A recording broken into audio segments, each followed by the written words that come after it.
السلام عليكم ورحمة الله تعالى وبركاته. حفيظ دراجي والمؤامرة.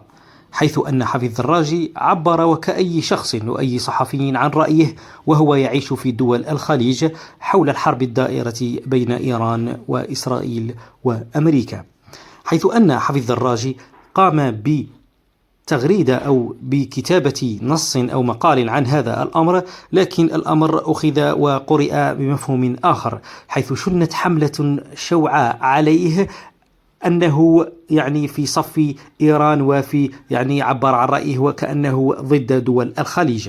وما قامت به قناة بين سبور التي هو يعمل بها، قامت بتغيير جدول معلقي المباريات، خاصة مباريات دوري أبطال أوروبا، وهذا خصيصا حتى يتم تجنبه ويتم تنحيته من التعليق على المباريات. هذه المؤامرة التي شنت عليه ليست وليدة اليوم، حيث أنها كانت ولعدة أيام من قبل وعدة أشهر من قبل مؤامرات على الصحفي الكبير حفيظ دراجي والمعلق الكبير حفيظ دراجي، خاصة عند فوزه بأفضل معلق عربي للعام الثاني أو الثالث على التوالي.